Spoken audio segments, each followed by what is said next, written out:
La couverture journalistique. Vous êtes un peu le lien entre l'équipe et les amateurs, les gens qui sont dans le salon, dans les maisons, dans les autos. Je sais que ce n'est pas votre travail de faire la promotion de l'équipe ou de quoi que ce soit, mais sachez que vous avez un rôle important à jouer dans la réussite d'une franchise de la Légion majeure du Québec, spécialement dans un petit marché comme le nôtre. Je tiens à vous remercier de votre collaboration au fil des années. Chez Benoît, ça fait longtemps que tu es là. On a travaillé ensemble, Yannick aussi. Je n'ai pas toujours été commode avec vous autres, mais tout ce que je faisais, c'était pour le bien de l'organisation, pour protéger nos joueurs, protéger notre staff. Des fois, je ne vous parlais pas alors que vous attendiez à ce que je vous parle, mais c'était pas, il n'y avait rien de personnel là-dedans. Puis, je sais que là, il y a une petite tension parce que vous pensez que je donne les scoops à Stéphane Leroux, mais ça n'en est rien. Je vous jure, ça n'en est rien. Je trouvais ça important de réserver mes commentaires aujourd'hui pour vous. Ça a sorti mercredi, je n'ai pas répondu à aucun appel, à rien. Mes premiers commentaires étaient importants que ce soit pour vous, les journalistes de la région. Alors, merci pour, encore une fois, votre couverture. Pascal Lévesque, merci.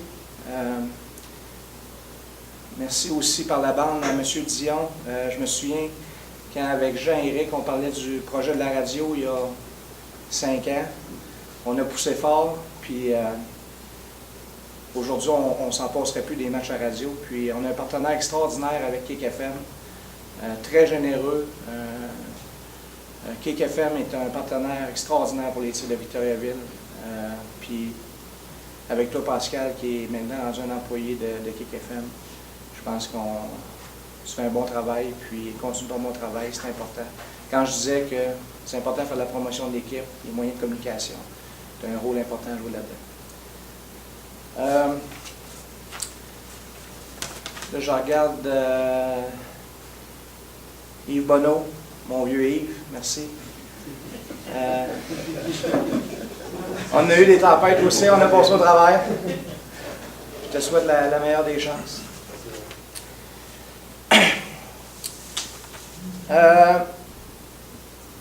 Avant de passer aux questions,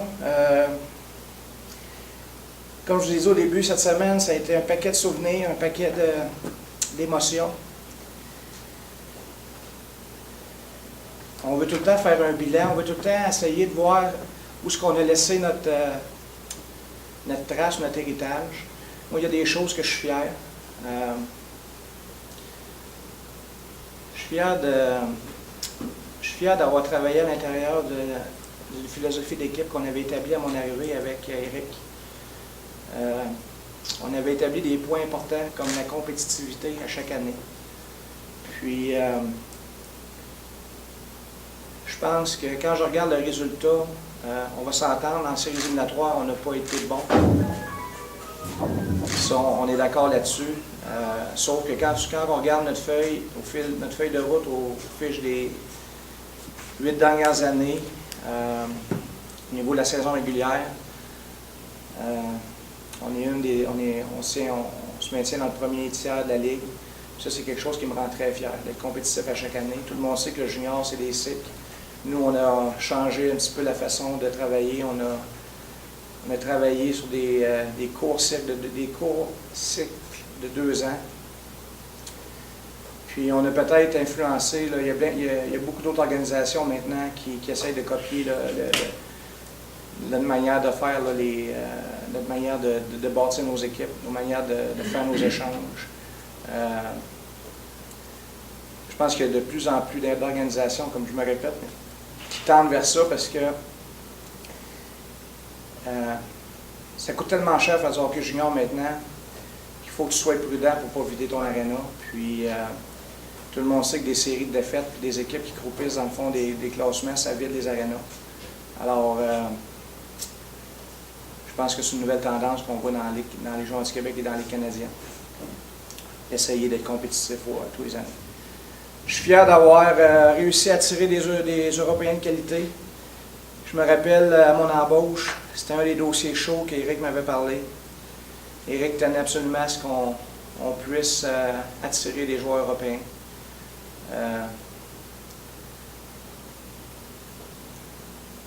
On a développé des contacts en Europe. On m'a donné l'opportunité d'aller en Europe à chaque année afin de faire du recrutement, afin d'entretenir nos contacts qu'on avait là-bas. Puis ça, c'est pas toutes les organisations qui croient en ça. Ça, c'est une affaire que je pense qu'on peut être fier. La qualité des joueurs européens qu'on a eu à Victoriaville au fil des 8 dernières années.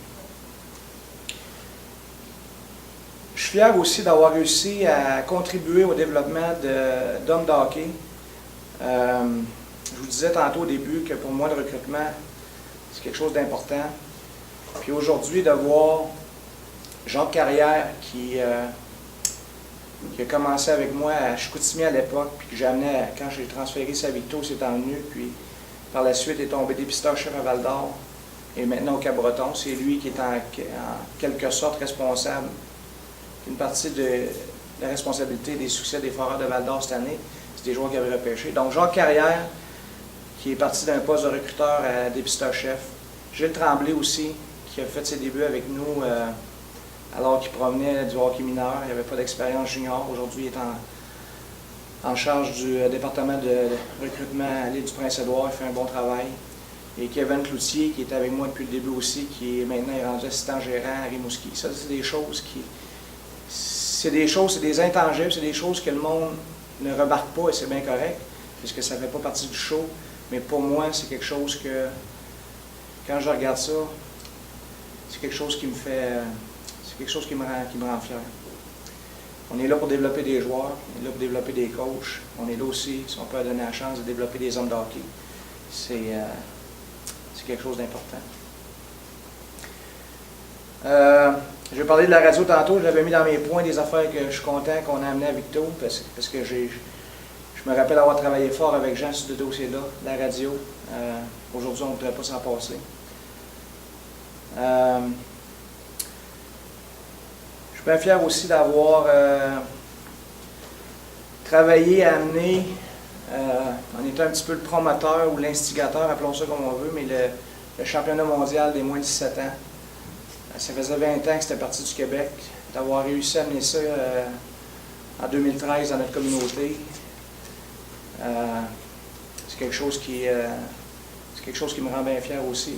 Ça m'a permis, entre autres, ça c'est une autre chose qui m'a permis d'élargir mes contacts avec Hockey Canada.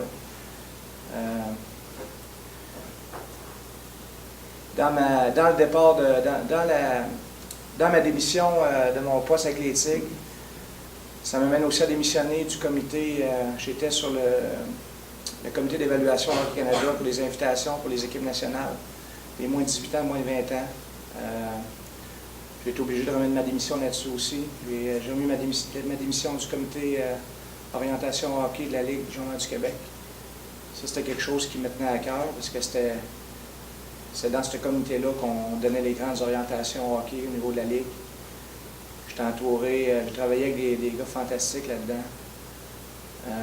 Ça m'a fait de quoi de leur annoncer que je devais quitter ce comité-là.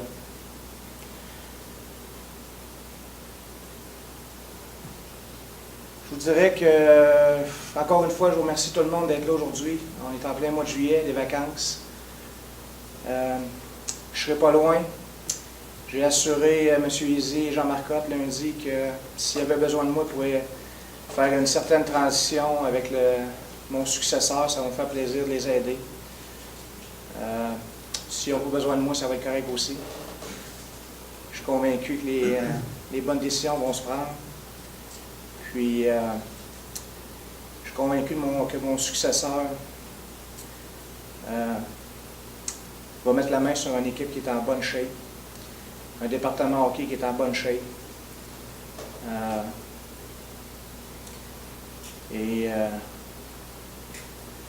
Mon successeur va prendre les bonnes décisions pour mener à terme et pour continuer de faire progresser l'organisation. C'est quelque chose qui m'inquiète même pas.